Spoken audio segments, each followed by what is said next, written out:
Machiegni kendo nyakuram gajwang' wadhi mbele gi weche manyien chenro en rameny piny. Tendarita e kaunti ma Siaya osingo timo pedho ne jomaundu manonego Obila achiel kendo hinyo machielo e kinde mane gikowo penj skund sekondar ma Mahero kendo lal kod bunde ariyo.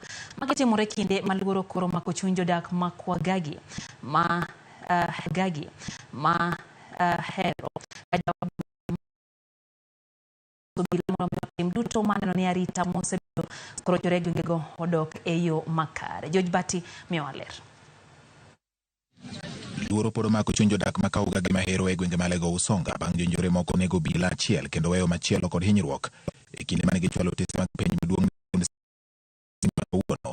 jonjore go bende nokwalo bunde ariyo manego.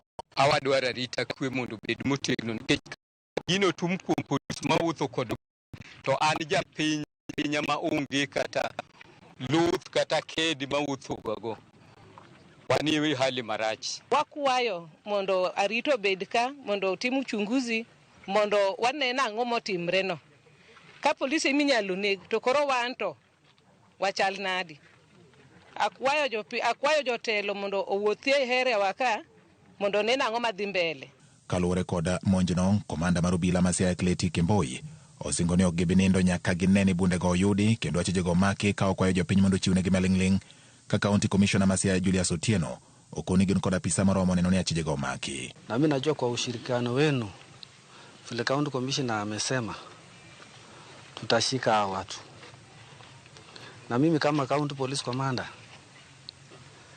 hatutalala kama polisi kama hayo mapunduki bado yako katika mikono ambaye they are not authorized. Kama uko na information yoyote na unaokopa kupeana, unaweza leta hata kwangu. I'm very confidential. Tuko na maafisa wa kutosha na hii kazi tutashughulikia. Ile tu tunaomba ni information kutoka kwenu. Na naona nyinyi ni wananchi wangwana, hamtakaa na information, mtatufikishia, si ndio? Apisa go magarita bende ogolo luoro ni penj nyalo bedo kod ng'ikruok ka gisingo jiwo arita ne jopuonjre e kindegi ma gitimo penj kendo neno ni jiwo arita e kinde ma ichwalo penj ni sikunde. Tumeongea na wao na tumewapatia assurance security itawekwa mpaka wamalize mtihani yao. So pia wananchi tunawaomba tushirikiane. Magi timore kinde ma jaod bura ma Alego Usonga Samuel Atandi okoni rochruok magarita gwenge ma Alego Usonga osekelo dok chien kendo nyiso Obila mondo kas chenro mar manyo bunde manitie lwet achijego. Wasebedo gi cases mag jogi nego ji kendo kwalo dukewa kendo kwalo johala. To micho wang'eyo ni nyalo chopo makoro police be ema bedo victim. Bunde molalgo mago bunde ma jogo kwalo magidwa duogo target go kuonde moko. Omiyo police nyaka tim operation ma giyud bunde go. Bunde mani jambazi en gigo tigo inego japiny ma innocent.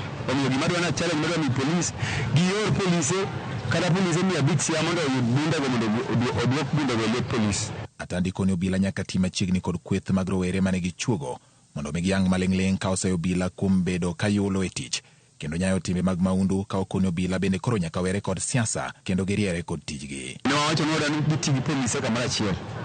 Ke police man gi rach mar mako ng'ato bateri court. Koro ni police mantie Siaya tin oginyal romo wuotho Obila to nyodon mondo police man Siaya bi omed. Changes mancho tim go podo kwa morgo.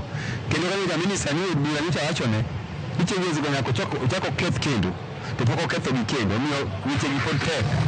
To mara ariyo madwa na wach kendo ni police ma Siaya be nindi tich. Kakoro Obila singo timo pedho ne jomaundu mane omonjo Obila kendo lal kod bunde magi, jopiny geno ni achijego ibiro maki kapok gitimo maundu mamoko kaka achiel kuom yore mag jiwo arita e gwenge ma Alego Usonga.